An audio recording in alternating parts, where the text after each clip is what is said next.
nandito tayo ngayon sa Institute of Engineering and Applied Technologies. Ang gagawin natin ngayon ay mag-i-interview tayo ng 4 student and 1 staff about sa gender sensitivity and awareness. Tara, samahan niyo ako sa una nating i-interviewin. Hello po, ano bang pangalan niyo? Ako po si Mark Joed Ortiz from BSIT din po.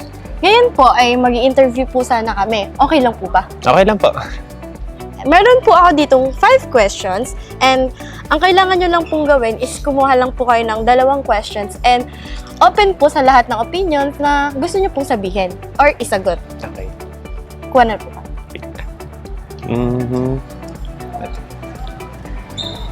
First question. Karapatang pantao din ba ang gender equality?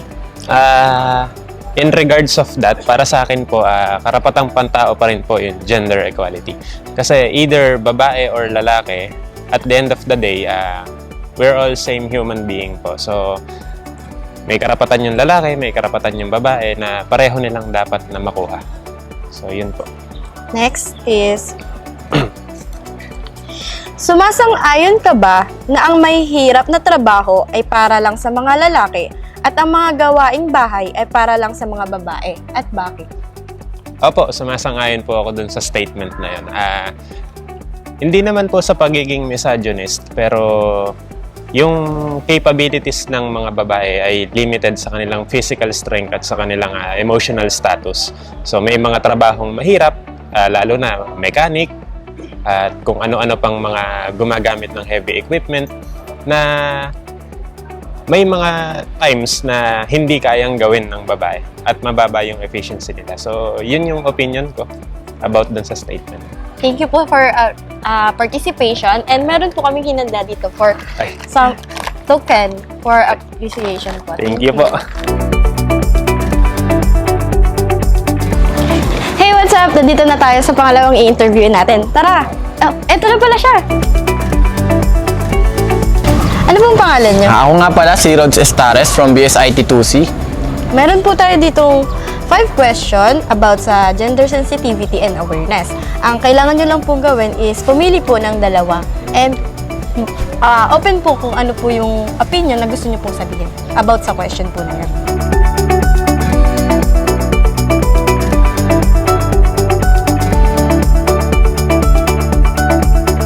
First question, importante ba ang gender equality? At bakit? Para sa akin, importante ang gender equality kasi wala naman na tayo sa society natin nung nakaraang mga panahon na ang lalaki ang mas lamang sa babae. Para sa akin, naniniwala ako na kapag mayroon gender equality sa isang society, magkakaroon ng improvement, lalo na sa bansa, sa buong society natin, na kung saan magtutulungan ng babae at lalaki and yung mga rights na ng bawat isa is walang maaapakan. Next question.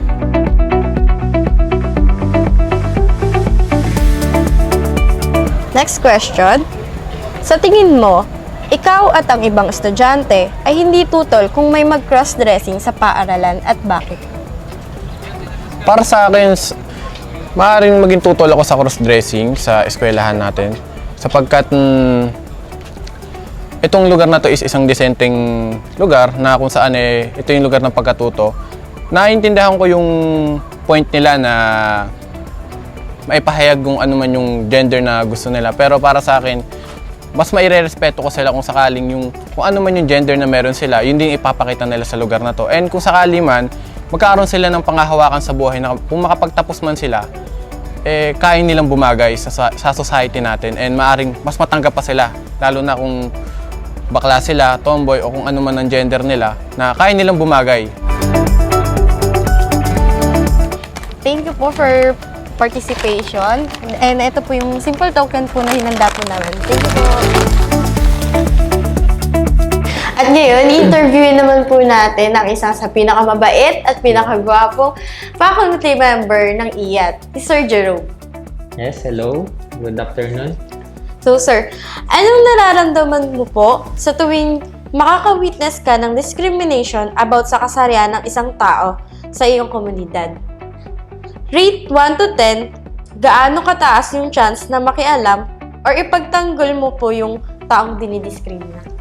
Yun. So, sa ngayon kasi, di ba, sa social media na lang talaga ako madalas makapanood, makakita, minsan ginagawang content, katawanan, lalo na sa mga gay o bading, nakakalungkot lang sa part nila kasi based din sa video parang ina-accept na lang nila na pagbading sila, ayos lang ng ganito, ganyan, idadaan na lang sa tawa, o minsan,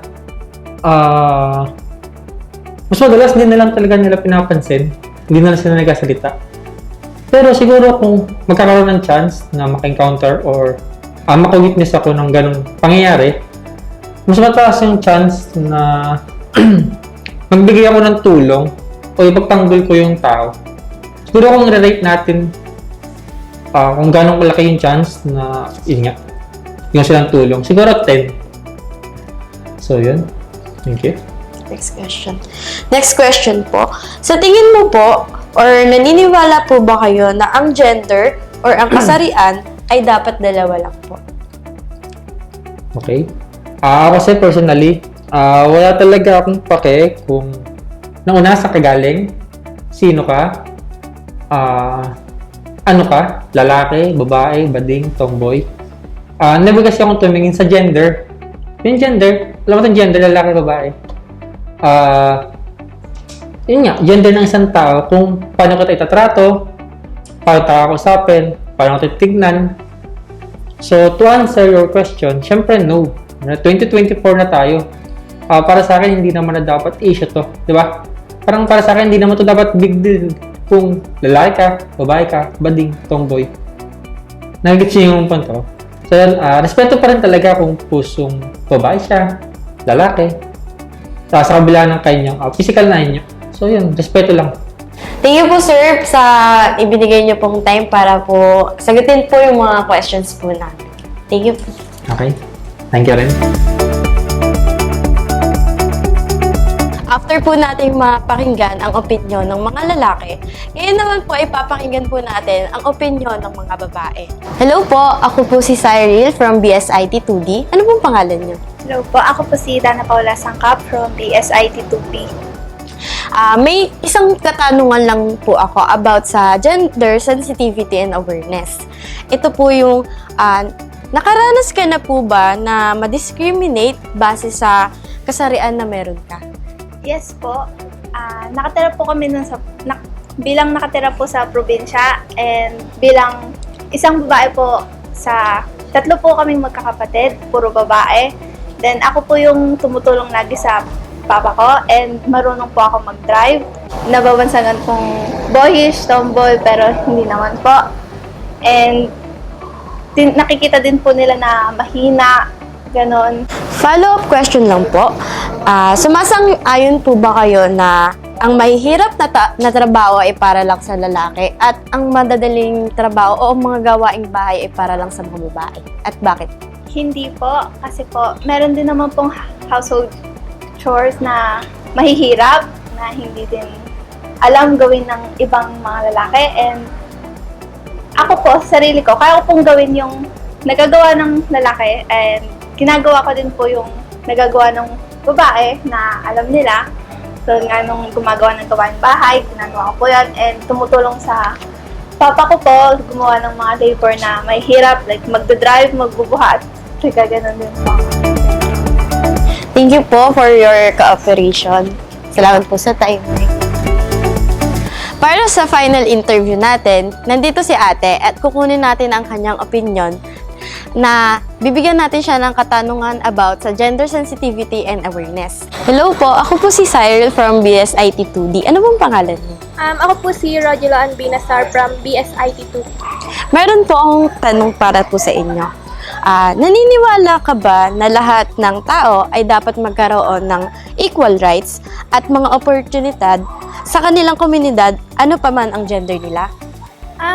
Yes po, kasi po for me, we all have freedom to choose kung ano po yung gusto natin para sa sarili natin at kung ano yung gusto na iba para sa sarili nila. And dapat po, pantay-pantay po ang pagtingin natin para po magkaroon ng respeto sa isa't isa. For follow-up question po, ano po ang nararamdaman mo sa tuwing nakaka-witness ka ng discrimination about sa kasarian ng isang tao sa iyong komunidad? Syempre po, nasasaktan po ako kasi meron din po akong kaibigan na iba po yung ano nila, yung katulad po nung gay po siya. Syempre po, isipin niyo po kung ano yung mararamdaman niya kapag hindi po siya tanggap ng ibang tao. Masasaktan ka din po bilang kaibigan po niya. Thank you for your cooperation po. So, finally, tapos na ang ating pag-i-interview about sa gender sensitivity and awareness. At gusto lang sana naming pasalamatan ng aming mga member na sila Louie para sa aming cameraman, ako na si Justin at si Ryan Christian para sa paggawa ng mga questionnaires at si Diana J naman para sa paghingi ng consent sa aming mga in-interview at ang pinakamalupit naming interviewer na si Cyril. And always remember, respect others kahit ano pa ang gender nila. Tama! And we are Group 5!